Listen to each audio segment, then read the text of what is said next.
It's time for your daily dose of all things Chicago sports. This is the Daily Score. Now, here's your host, Mark Grote.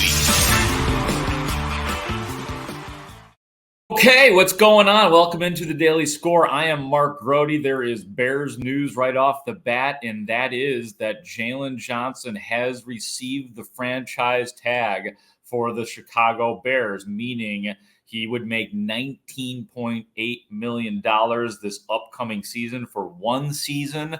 The Bears still, and Johnson, would have until July 15th, though, still to come to terms on a potential contract.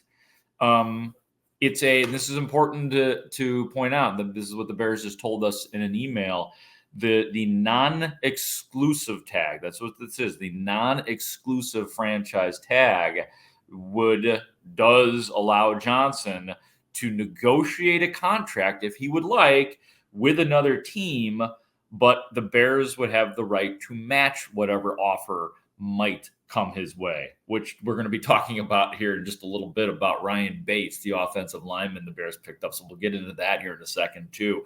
If the Bears don't match, like let's say Buffalo offered Jaylon Johnson a contract and the Bears said, can't do it. Not going to match that. That's crazy pay. We're not doing it. The Bears would receive 2 first-round picks.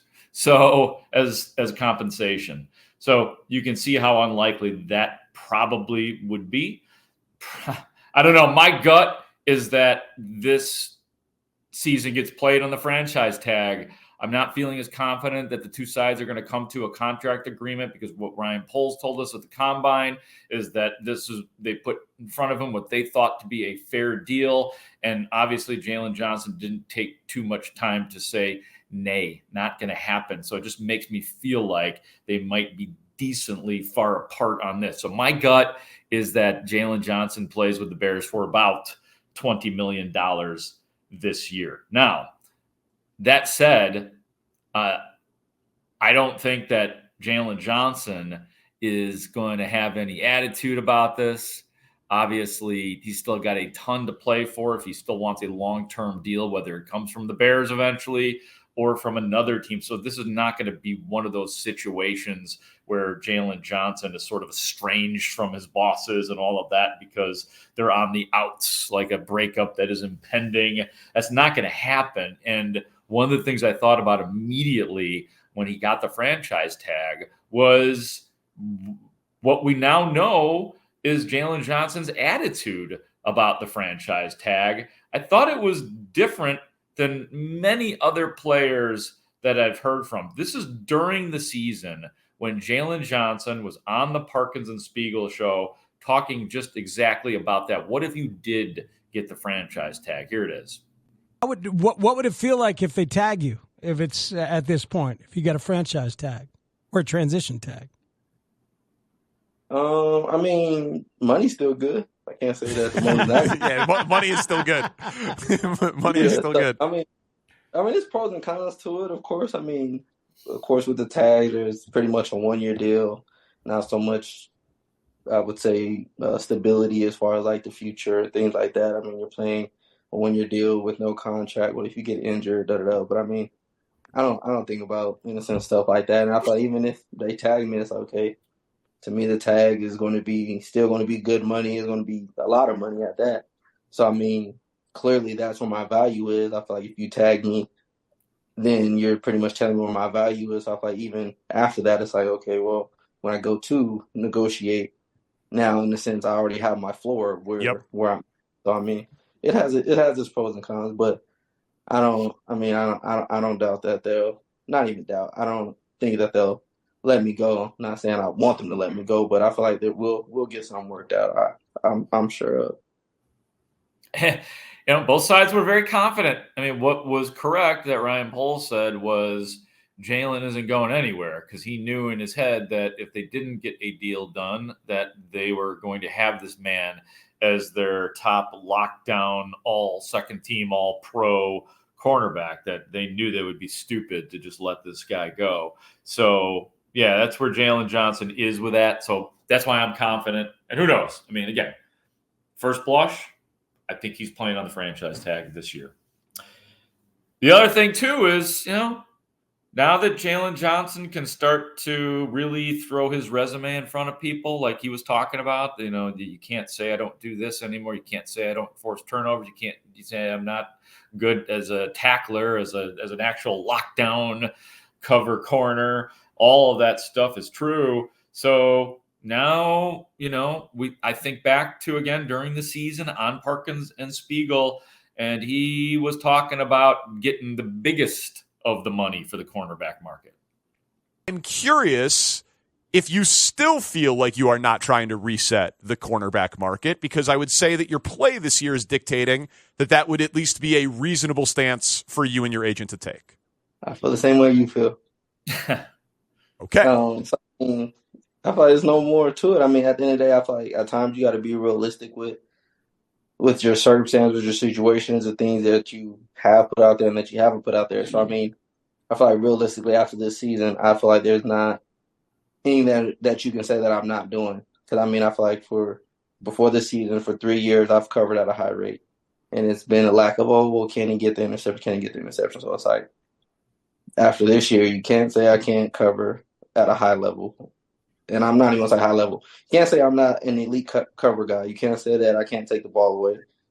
You can't say that to me like I can't tackle. So, I mean, it's realistically, what is it that I can't do that deserves top corner paid money? So, I mean, I feel like now there's definitely opportunity and room, and especially if I touch all pro. I mean, I feel like there's not anything that I haven't done that's deserving of it. So, I mean, your take is correct as far as wanting more than initially I was thinking. So did the Bears miss a chance to get you at a discount before the deadline, Jaylon? Did they miss a chance? Maybe. I mean, I think I'm thinking the same way y'all thinking. So if Jaylon Johnson is demanding to be the top paid cornerbacks, reset the cornerback market, it's going to be at least $22 million a year, probably more. I'm just looking at it right now. Last year, here's your top 4 guys. The Packers cornerback Jair Alexander made $21 million. He was the top guy, just edging out the Browns cornerback Denzel Ward at $20.1 million. Jalen Ramsey with the Dolphins making $20 million a year, and Marlon Humphrey of the Baltimore Ravens at $19.5 million. I don't know. I mean, I guess when do you want a penny more than the previous guy when you reset the market, or do you want to reset the market in grand style and jack that thing up to $23-24 million a year? But just think of it in those terms. We haven't heard from Jaylon Johnson in a while, but that's what he's thinking right now. I want to be paid top dollar at this point, and then somebody else will pass that up. So that's the predicament right now that the Bears find themselves in, and to some degree, Jaylon Johnson as well, depending on how badly he wants to spend his career with the Chicago Bears. But right now, he's trying to get business done at whatever expense. Another thing, let's just remind people, too, while we're at it, because I've referenced Ryan Poles several times from the Combine. Here's what Ryan Poles was saying about Jaylon Johnson and a potential long-term deal. This was, again, last week at the Combine, last Tuesday. So it's been about a week since Ryan Poles said this. Jaylon Johnson. In the process of getting Jaylon Johnson done, conversations are going well at this time. We feel like we've done a really good job kind of coming to the table strong, showing the respect that he's due just in terms of his production through his career, and really an emphasis on the turnovers that he created this past year. Our expectation is that's going to continue to go as he's with the Bears. When I say coming strong, that means cash flows are strong, guarantees are strong. The term is strong for him. Being hit with his age, there's a really good opportunity for him to go back to the market again and continue to earn money and play well, and hopefully that's with the Bears for a long period of time. So I'm excited about that. Like I've said about those deals all the time, it takes 2 to tango, and you got to find a place that everyone feels comfortable with. So I feel really good about that situation. So obviously, Ryan Poles put in front of Jaylon Johnson a 3 or 4 year contract that was not worth $22 million a year. So I don't know. The guess here is that they offered him, again, I can't get the years figured out in my head because Ryan Poles made a point of saying he's going to be able to go right back into the market. So it's 4 years at the most. I'll leave it at that. If he wants $23 million a year, that Poles probably offered him about what he's going to make this year, probably between $19 and $20 million a year, I bet. And I think this is what, again, Jaylon Johnson wants to be paid as the top cornerback in the league is my gut. And what I'm thinking has gone down. Real quickly, just my reaction on the Bears acquiring Ryan Bates for a 5th-round pick, the offensive lineman. I think that there's several things, and it makes perfect sense in so many ways to me. Number one, just in terms of you need offensive linemen with Cody Whitehair and Lucas Patrick both gone, especially with Cody Whitehair. He was your swing guard, like it or not.